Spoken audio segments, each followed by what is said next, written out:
नमस्कार, मैं हूं पंकज मटपाल। स्वागत है आपका मेरे चैनल पर। आज इस वीडियो में मैं आपके कुछ प्रश्नों के उत्तर दूंगा। तो शुरू करते हैं, ये कार्यक्रम लेते हैं एक एक करके सभी सवाल। पहला सवाल मैं ले रहा हूं, ये पूछा है विनय कुमार बलियान ने।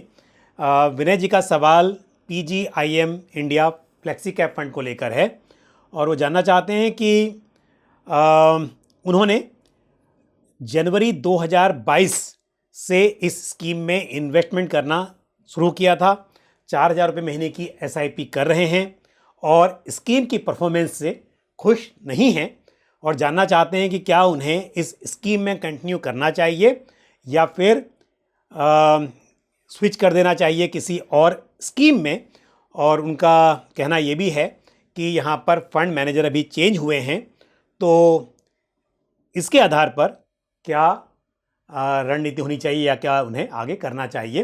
विनय जी, हम जब भी इक्विटी में निवेश की सलाह देते हैं, निवेश की बात करते हैं, तो हमेशा एक बात कही जाती है कि जो निवेश का लक्ष्य है वो बड़ा होना चाहिए, क्योंकि शॉर्ट टर्म में उतार चढ़ाव की संभावना हमेशा बनी रहती है। तो यदि हम ओवरऑल इक्विटी मार्केट की बात करें तो हमने देखा कि सिर्फ पिछले कुछ दिनों को छोड़कर कि एक अच्छा मूवमेंट आया है मार्केट में, बट अदरवाइज पिछले एक साल में इक्विटी मार्केट ने बहुत अच्छा परफॉर्म नहीं किया है। बल्कि एक साल भी नहीं, लास्ट 18 मंथ की अगर मैं बात करूं तो निफ्टी का मूवमेंट बहुत ज़्यादा नहीं रहा है यहाँ पर। और रही बात स्कीम स्पेसिफिक, तो PGIM India flexi cap fund जब आपने निवेश किया तो मुझे पूरा विश्वास है कि आपने उसकी पास्ट परफॉर्मेंस देखकर इसमें इन्वेस्टमेंट किया होगा, क्योंकि पास्ट परफॉर्मेंस के हिसाब से ये स्कीम बहुत अच्छा परफॉर्म कर रही थी। अब क्योंकि पिछले एक साल में जो स्कीम की रणनीति है वो शायद अच्छा काम नहीं कर पाई और स्कीम अपने दूसरे पेयर्स के मुकाबले भी शायद बहुत अच्छा परफॉर्म नहीं कर पाई है। लेकिन मुझे उम्मीद है कि जिस तरह का पोर्टफोलियो यहाँ पर है, और स्पेशली अब क्योंकि विनय पहाड़िया जो कि फंड मैनेजर हैं इस फंड के, उन्होंने 1 अप्रैल से ही इस फंड को मैनेज करना शुरू किया है, 1 अप्रैल 2023 से, और उनका पास रिकॉर्ड अच्छा रहा है। वो पहले यूनियन म्यूचुअल फंड की बात करें या फिर उससे पहले इन्वेस्को म्यूचुअल फंड की बात करें, तो उन्होंने अच्छा प्रदर्शन दिखाया है जिन स्कीम को उन्होंने मैनेज किया है। तो मुझे उम्मीद है कि आगे भी ये स्कीम यानी आगे आने वाले समय में अच्छा परफॉर्म कर पाएगी। तो फिलहाल के लिए मेरी राय ये है कि आपको इस स्कीम में बने रहना चाहिए, अपनी SIP कंटिन्यू करनी चाहिए। लेकिन अगले 6 महीने में भी अगर विनय पहाड़िया जी आप जैसे कि स्कीम को मैनेज करेंगे और फिर ये देखने को मिलता है कि स्कीम अच्छा परफॉर्म नहीं कर पा रही है, तो 6 महीने के बाद तब आप डिसीजन ले सकते हैं। लेकिन फिलहाल के लिए मेरी राय यही है कि आप यहाँ पर बने रहें। बढ़ते हैं आगे, लेते हैं अगला सवाल जो पूछा है प्रमोद शेलार ने। प्रमोद जी का सवाल यह है कि उन्होंने ICICI बैंक से होम लोन लिया था जो कि चल रहा है, और अब वो चाहते हैं कि वो इसे यानी कि बैलेंस ट्रांसफ़र करें IDFC बैंक में। बिल्कुल आप कर सकते हैं, पर इंश्योरेंस तो ट्रांसफ़र नहीं होता है, तो क्या मुझे सम एश्योर्ड का कुछ रिफंड मिलेगा? प्रमोद जी, मैं आपको भी बताना चाहूँगा और बाकी दर्शक भी जो ये शो देख रहे हैं उनकी जानकारी के लिए भी, जब आप होम लोन लेते हैं और उसके साथ में आपको इंश्योरेंस दिया जाता है, तो अब ये इंश्योरेंस 2 तरह का हो सकता है। एक इंश्योरेंस आपकी प्रॉपर्टी का होता है और दूसरा इंश्योरेंस जो होता है वो लाइफ का होता है। और अक्सर बैंक्स लाइफ इंश्योरेंस पॉलिसी देते हैं, जिसका मकसद ये होता है कि यदि लोन के टेन्योर के दौरान जो बोरोवर है जिसने लोन लिया है उसकी यदि मृत्यु हो जाती है, तो उस केस में जो आउटस्टैंडिंग है उस वक्त पर जो भी लोन लिया है, जितना भी अभी बकाया राशि है, जितना अभी बैलेंस है, उसका रिपेमेंट कैसे होगा? तो यदि लाइफ इंश्योरेंस पॉलिसी है और बोरोवर की डेथ हो जाती है, तो उस पॉलिसी का जो क्लेम मिलेगा उससे लोन रीपे कर दिया जाएगा। अक्सर ये जो पॉलिसी दी जाती है वो सिंगल प्रीमियम पॉलिसी होती है, यानी कि इंश्योरेंस कंपनी को उसका पूरा प्रीमियम एक बार में चुका दिया जाता है और उस प्रीमियम अमाउंट को लोन के रूप में उस बोरोवर से, उस कस्टमर से चार्ज किया जाता है। तो यानी कि आप जो ईएमआई पे करते हैं उसमें आपके होम लोन की ईएमआई भी होती है और साथ में जो प्रीमियम लमसम में पे किया गया है इंश्योरेंस कंपनी को, उसका भी अमाउंट जो होता है उसमें जुड़ा होता है, वो भी ईएमआई का पार्ट होता है। लेकिन क्योंकि मैंने आपकी पॉलिसी देखी नहीं है तो मैं ये नहीं बता सकता कि उसकी टर्म्स एंड कंडीशंस क्या हैं, क्या वो सिंगल प्रीमियम पॉलिसी है या रेगुलर प्रीमियम पॉलिसी है। लेकिन इन जनरल क्या होता है वो मैंने आपको यहां पर एक्सप्लेन किया। अब मान लेते हैं कि जैसा मैंने कहा कि सिंगल प्रीमियम पॉलिसी होगी और प्रीमियम जो है इसका पूरा पे कर दिया गया होगा और आपके लोन के अमाउंट में इसे ऐड किया गया होगा, जो आप अपने लोन अकाउंट में देख भी सकते हैं। और अगर ऐसा है और आप अपना जो लोन का बैलेंस है वो दूसरे बैंक को ट्रांसफर कर रहे हैं तो उस केस में आपकी जो इंश्योरेंस पॉलिसी है ये फिर भी एक्टिव रहेगी। आप एक बात ध्यान रखिए कि बैंक एक है जो आपको लोन देता है और इंश्योरेंस कंपनी अलग एंटिटी है। तो ये सिर्फ बैंक का एक टाई अप है एक इंश्योरेंस कंपनी के साथ, लेकिन आपने जो पॉलिसी ली है वो इंश्योरेंस कंपनी से ली है। अब यदि आप अपनी पॉलिसी को सरेंडर करना चाहते हैं तो क्या कुछ आपको पार्ट पेमेंट वापस मिलेगा या नहीं मिलेगा, ये आपको पॉलिसी की कंडीशन में चेक करना होगा। लेकिन मेरी राय यह है कि आपको सरेंडर करने के बारे में नहीं सोचना चाहिए, क्योंकि अल्टीमेटली आप बैलेंस ट्रांसफर कर रहे हैं लेकिन लोन आउटस्टैंडिंग तो आपकी रहेगी ही, भले ही आईसीआईसीआई बैंक से नहीं है, आईडीएफसी बैंक से है। तो ऐसे में आपका इंश्योरेंस होना ये अच्छा है। तो इंश्योरेंस जहां पर है वहां आप चलने दीजिए और अपना जो बैलेंस है इसको आप दूसरे बैंक में ट्रांसफर कीजिए। यदि वो बैंक आपको सलाह देता है इंश्योरेंस पॉलिसी लेने के लिए तो आप उनको बता सकते हैं कि आपका ऑलरेडी लाइफ इंश्योरेंस कवर है, और पॉलिसी में देख के आप ये भी जान सकते हैं कि वो सम एश्योर्ड कितना है। तो आप उनको बता दीजिए कि मुझे दूसरी पॉलिसी की ज़रूरत नहीं है और आप सिर्फ बैलेंस जो है लोन का वो ट्रांसफ़र कीजिए और इस पॉलिसी को जैसी है वैसे ही चलने दीजिए। तो इंश्योरेंस जो है वो बोरोवर का या कस्टमर का होता है, ना कि लोन का। तो लोन अगर आप स्विच करते हैं एक बैंक से दूसरे बैंक पर, इससे इंश्योरेंस पॉलिसी पर कोई फर्क नहीं पड़ता है। अब लेते हैं अगला सवाल जो पूछा है सागर देशमुख ने। सवाल थोड़ा सा लंबा है, मैं पूरा पढ़ लेता हूं यहाँ पर। सागर ने बताया कि उनकी एज 38 है, 10-15 साल का लॉन्ग टर्म इन्वेस्ट करना चाहता हूँ। ओके, उनके पोर्टफोलियो में, मतलब सागर जी आपके पोर्टफोलियो में जो स्कीम्स हैं वो मैं पढ़ता हूँ। Motilal Oswal flexi cap fund जिसमें 3000 की एसआईपी चल रही है 2018 से। ICICI prudential blue chip fund जो कि एक लार्ज कैप फंड है उसमें भी 3000 पर मंथ की एसआईपी चल रही है 2022 से। PGIM India mid cap fund, इसमें 3000 की एसआईपी चल रही है फैब 2023 से। क्वांट स्मॉल कैप फंड, इसमें 3000 की एसआईपी चल रही है फैब 2023 से। कोटक स्मॉल कैप फंड में 3000 की एसआईपी, यानी कि 2 स्मॉल कैप फंड हैं, एक कोटक और दूसरा क्वांट। एसबीआई कॉन्ट्रा फंड में 3000 पर मंथ की एसआईपी है मार्च 23 से। साथ ही ICICI Prudential Nasdaq 100 index fund में भी एसआईपी है जो कि एक इंटरनेशनल फंड है। आगे सवाल यह है कि स्मॉल कैप में क्या करूं, कोटक स्मॉल कैप में इन्वेस्टमेंट चालू रखूं या निपॉन स्मॉल कैप में उसको चेंज कर दूं।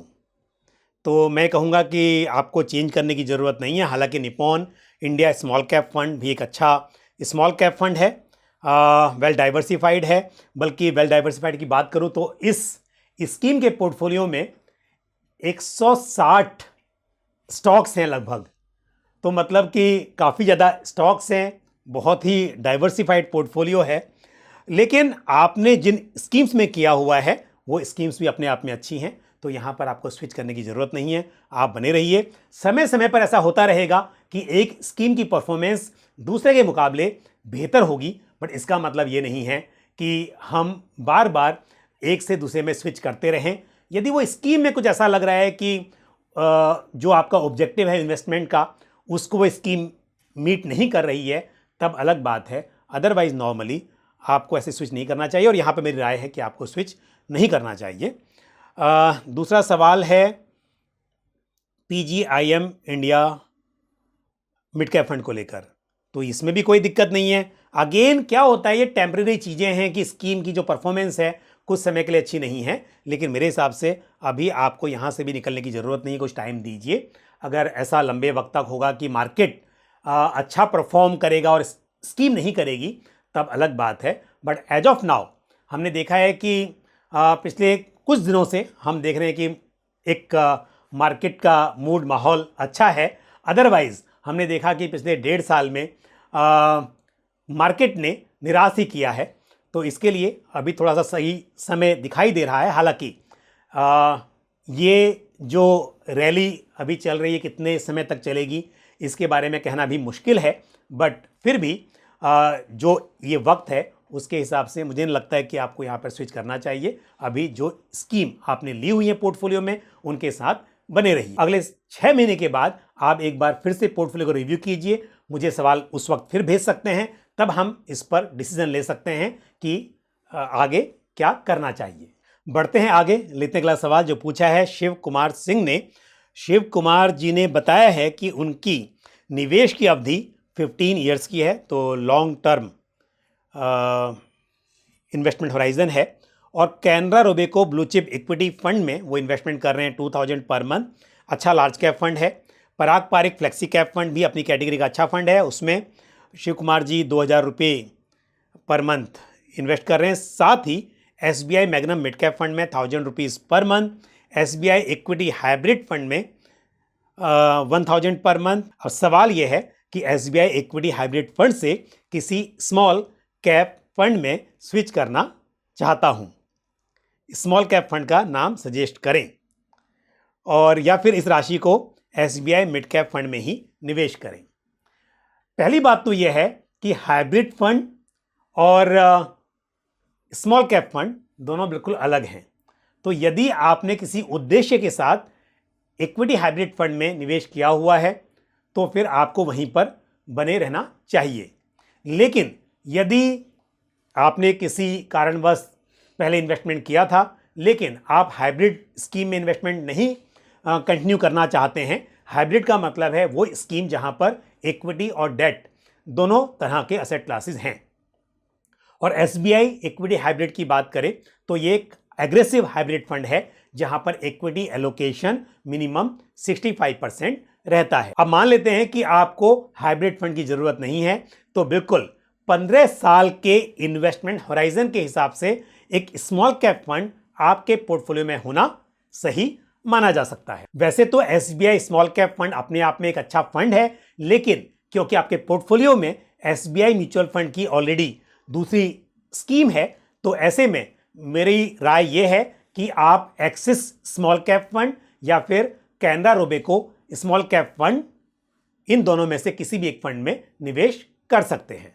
अगला सवाल जो मैं ले रहा हूं ये पूछा है मोहित यादव ने, और बड़ा ही इंटरेस्टिंग सवाल है। इंटरेस्टिंग इसके लिए कि मोहित ने बताया है कि उनका इन्वेस्टमेंट होराइजन 30 ईयर्स का है और वो जानना चाहते हैं कि उनके जो पोर्टफोलियो में स्कीम्स हैं वो कैसी हैं। अगर 30 साल का होराइजन हो तो मैं आपको साफ बता दूं कि सब स्कीम अच्छा परफॉर्म करने की ताकत रखती हैं, लेकिन फिर भी हम अगर आज के हिसाब से बात करें कि इस वक्त पर उन स्कीम्स की परफॉर्मेंस कैसी है और उनके पोर्टफोलियो के आधार पर क्या करना चाहिए, तो पराग पारिक फ्लेक्सी कैप फंड अपने आप में एक अच्छा फंड है और वेल डाइवर्सिफाइड है। और इस स्कीम की खासियत यह है कि इसका पार्ट एक्सपोजर इंटरनेशनल स्टॉक्स में भी है। तो एक ही फंड में आपको large cap, mid cap, small cap, सभी तरह के मार्केट कैप वाले डोमेस्टिक शेयर्स तो मिल ही जाते हैं या मिल ही सकते हैं, लेकिन साथ में इंटरनेशनल एक्सपोजर भी मिल जाता है। और एज अ फंड हाउस यदि हम बात करें तो एक वैल्यू इन्वेस्टमेंट स्टाइल को ये फंड हाउस फॉलो करता है और मेरे हिसाब से अच्छा फंड है, आप बिल्कुल इसमें कंटिन्यू कर सकते हैं। साथ ही मेरे एसेट मिड कैप फंड की बात करें तो ये फंड भी अच्छा है, इसमें बिल्कुल बने रहिए। एक्सिस स्मॉल कैप फंड मेरे हिसाब से लॉन्ग टर्म के लिए ये फंड अच्छा है, ग्रोथ इन्वेस्टमेंट स्टाइल को फॉलो करता है और इसमें भी आप बने रह सकते हैं। तो 30 साल की आपने बात की है, तीनों स्कीम आपके पास मिड कैप, स्मॉल कैप और फ्लेक्सी कैप हैं। फ्लेक्सी कैप हालांकि इसका जो मेजर एक्सपोजर है वो लार्ज कैप में है, तो इसलिए आपको large cap, mid cap, small cap सभी तरह के मार्केट कैप्स वाले स्टॉक्स में एक्सपोजर मिल रहा है। तो बिल्कुल अच्छा पोर्टफोलियो है मेरे हिसाब से। साथ ही 1 लाख रुपए लमसम में इन्वेस्टमेंट किए हुए हैं Canara Robeco small cap fund और PGIM India mid cap opportunities fund में। ये भी दोनों स्कीम्स अच्छी हैं। तो मेरे हिसाब से जो भी स्कीम आपके पोर्टफोलियो में एज ए लमसम है और जहां पर आप एसआईपी कर रहे हैं, सभी को आप इसी तरह कंटिन्यू करें।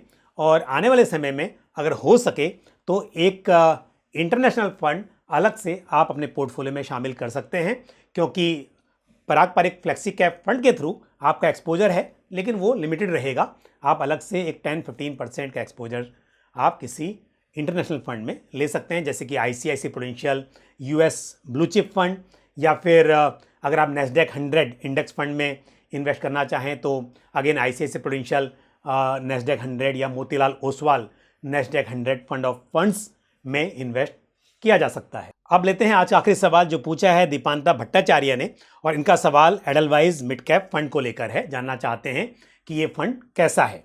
यदि स्कीम की परफॉर्मेंस की बात करें तो स्कीम ने अच्छा परफॉर्मेंस दिखाया है पास्ट में, और स्कीम के अगर पोर्टफोलियो की बात करें तो यहाँ पर लगभग 50 स्टॉक्स हैं। तो यदि एडलवाइज मिड कैप फंड की पास्ट परफॉर्मेंस देखी जाए तो परफॉर्मेंस अच्छी रही है। 2007 में ये स्कीम लॉन्च हुई थी और सिंस इंसेप्शन करीब 12% के आसपास का CAGR इस स्कीम ने डिलीवर किया है।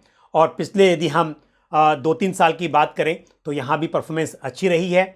स्कीम के पोर्टफोलियो में लगभग 50 स्टॉक्स हैं, और मार्केट कैप एलोकेशन की बात करें तो मेजर एलोकेशन, क्योंकि मिड कैप फंड है तो बेशक मिड कैप में इसका एलोकेशन है, लेकिन 20% के आसपास इस स्कीम का एलोकेशन लार्ज कैप में भी है, और एक छोटा सा हिस्सा लगभग 9% स्मॉल कैप शेयर्स में भी है। तो एक well diversified mid cap fund है।